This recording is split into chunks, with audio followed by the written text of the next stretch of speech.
I write comic books, like this, or this. Almost universally, when I say comic books, you're thinking this. If you're my age, there's probably something deep in your lizard brain that associates comic books with convenience stores and Jolly Ranchers and Christopher Reeve as the alien Superman, whose powers may have come from the stars, but whose real strength came from his humanity. If you're younger, you might trigger to the mythological resonance of Sandman, or to the social critique embedded in The Watchmen, or to some dark and important comic book film about our national goth years, like The Dark Knight. And that's fine. That's great. Despite my snarky tone, I know that Batman's pain is real, that goth pain is real. I do. I understand. I promise. I swear on my omnibus edition.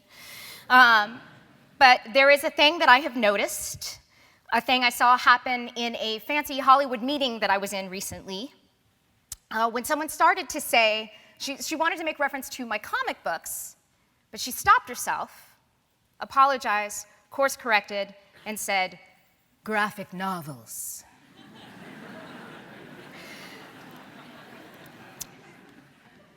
Graphic novels. Now, there's a part of that I do understand and agree with. Correcting the impulse to conflate genre with medium. Superhero stories are a genre. Comics are a medium. Comics, the medium, can be used to tell any kind of story, even those that we like to define as literature and refer to as graphic novels. But there is something in the impulse to apologize for comics that rankles me. The implication that they need to transcend their disposability, their pop proclivity, in order to have resonance or meaning. Like comics can't matter or affect change, only graphic novels can. The dismissal of the potential of the popular art dismisses the potential of the populace.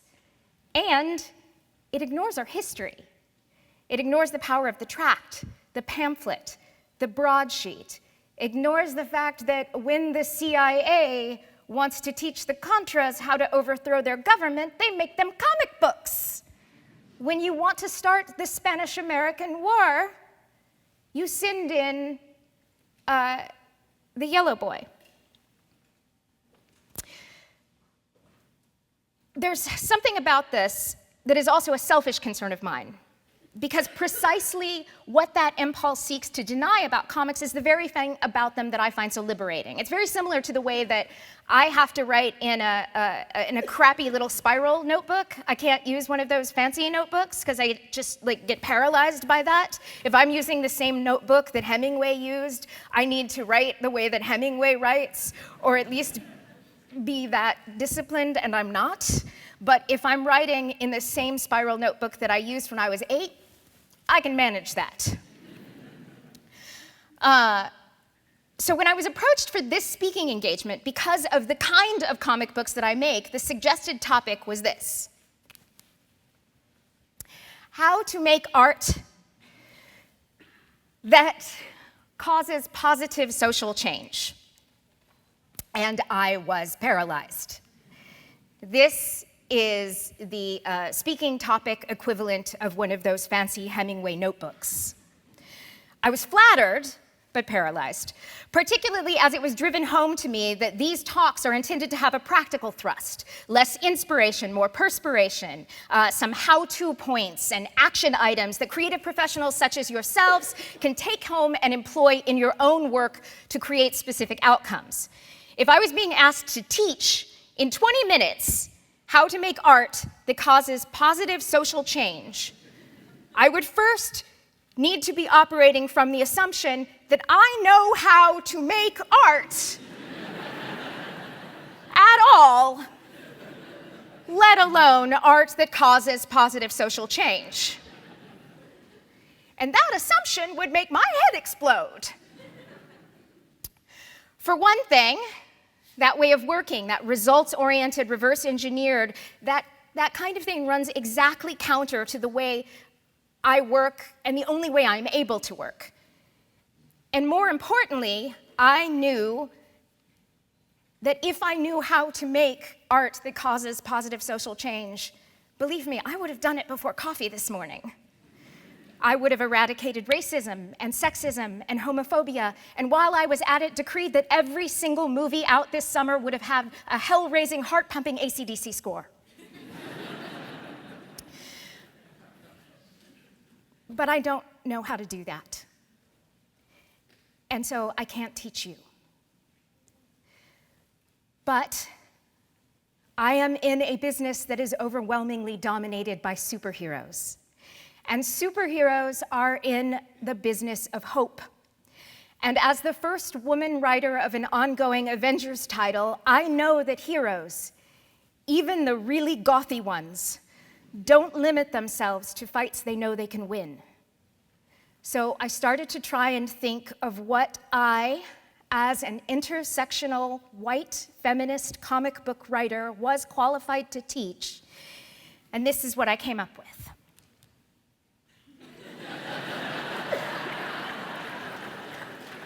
How to make people uncomfortable. Because making people uncomfortable is a thing I do know how to do. Moreover, it is a thing that I think I can break down for you in something akin to practical steps. And because, honestly, if I have any gift, which is entirely debatable, but if I do, it is this.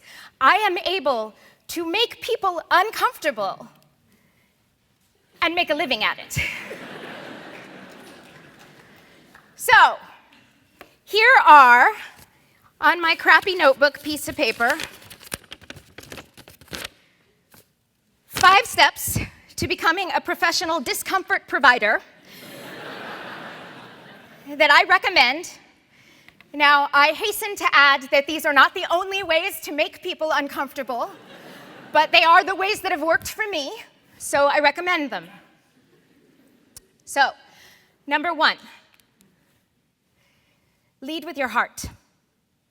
I have a fine arts degree. I have a BA in drama, which, considering how nervous I am up here right now, is shocking everyone I know.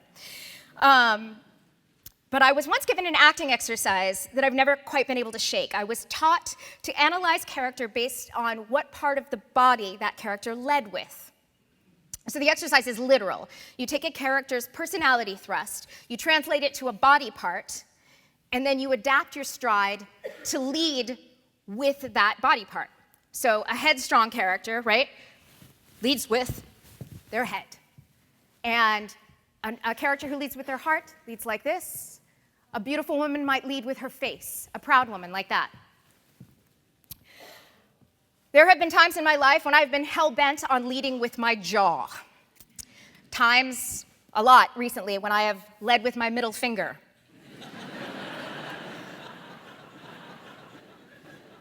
But when I do my best work, I am leading with my heart. I am open and vulnerable, and I'm writing what is to me a capital T truth. The goal is to proceed with courage, unaffected by the concern for results or the fear of judgment. Now, it's not easy to access that courage, though it does get easier with practice. But when you do, you find your way to a level of honest, incredibly uncool, messy humanity that makes people wildly uncomfortable. This is your goal.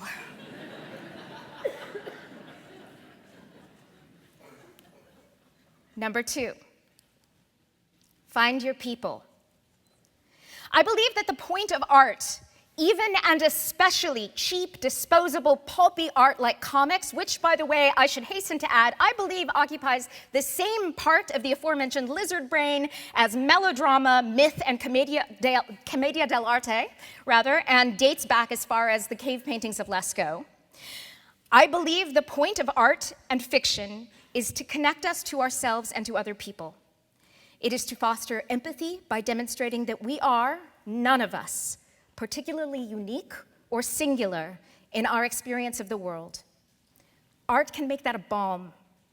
There is comfort in the revelation that even though we feel in our bones that our pain is unprecedented, if we recognize it in Mary McCarthy or in Ibsen, or in Batman, then it is likely that others do too. Art and story and myth are the veins, the arteries, the lifelines that map out our connections to one another. And weirdly, though togetherness itself is uncomfortable, people are much more willing to be uncomfortable together. So I urge you to seek out the artists, the colleagues, the friends whose work and whose presence pushes you to be vulnerable, because these are your people. And as you begin to find your uncomfortable audience, make sure that they find one another, which brings us to our next pro tip. Foster community. So uncomfortable is contagious, but so is courage, and so is enthusiasm. Now, because I am an incredibly subtle person, I write a book that's called Bitch Planet. My friend Valentine DeLandro draws it. It is super subtle. The short pitch is Margaret Atwood meets Inglourious Bastards. It's a dystopian science fiction tale where women who do not conform to patriarchal standards are cited for noncompliance and sent away to an off-world work farm commonly called Bitch Planet. The book is an angry satire, born of a desire to vent my spleen, and if the word feminist puts your toes into embarrassed little fists, you might find it off-putting. But it is easier to be uncomfortable together, so in an effort to keep from alienating everyone, Val and I provided places for our non-compliant readers to find one another, community pages in the back of our books, signal boosting in our social media feeds. And then this happened. The fourth issue of the book hit the shelves 2 days ago. Issues 1 through 3 have all gone to second printings. There are now only 3, or there were, when I put this speech together, only 3 issues out, which is about 80 some odd pages of this comic in the world. And I had, at that point, already lost count of the number of people, men and women, to my surprise, who'd found something and someone to connect with in the non-compliant symbol so much that they've chosen to have it permanently affixed to their bodies. Now, it is a weird thing to have something that you have had a hand in creating become a tattoo phenomenon. But my ego stays in check because as proud as I am of this book, and as much as it means to me, I know that what Dan Curtis Johnson said is right. You don't get that tattoo to celebrate something in the book. You get that tattoo because the book celebrates something in you. Which brings us to point 4. You must listen. The act of active listening is difficult and its practitioners are rare because though listening is a gift to the listened to, it is a gift of intimacy that invites vulnerability and makes both parties incredibly uncomfortable. So of course, I think you need to do it. I think you need to do it well and often. I was lucky enough to have a conversation with Chuck Palahniuk at a party a couple of weeks ago, because I live in Portland and that's how we roll. And we butted heads gently on the topic of subjectivity. Now, I'm not entirely certain, honestly, that we disagreed, so I'm a bit nervous at the prospect of misstating his position, because he works out a lot, frankly. But I believe his thesis was that we can never hope to transcend our own experience because it is the only authentic source we have.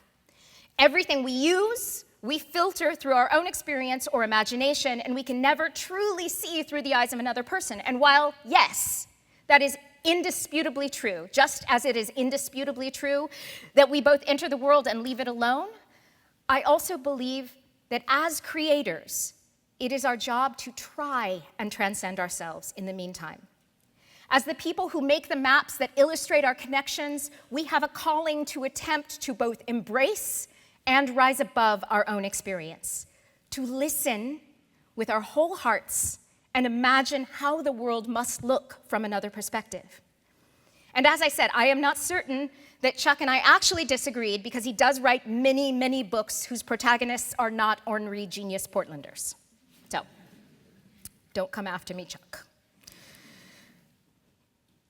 Point number 5, you must seek to be uncomfortable yourself. To make others uncomfortable and still get paid, you must lead by example. You are in the privileged position of demonstrating that it won't kill you. It hurts. Be assured it does hurt. We live in an age of comment threads, and you are an artist. That means you will be misunderstood, often deliberately, by people who fear you and by people who mean you harm.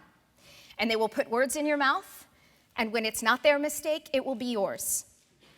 But Avengers don't limit themselves to fights they know they can win. You won't die, and on the other side of discomfort is growth. So as we wrap this up, I'm going to tell you a story that puts my feet into little toe fists. When I was writing the 2012 run of Captain Marvel, I created a group of women called the Banshee Squadron. The Banshees were based loosely on a group of male characters called the Howling Commandos, and more closely on the women air service pilots of World War II. Diverse representation is a critical hallmark of my work, and yet, when I was creating the Banshees, though it occurred to me to include Black women in the squadron, I did not.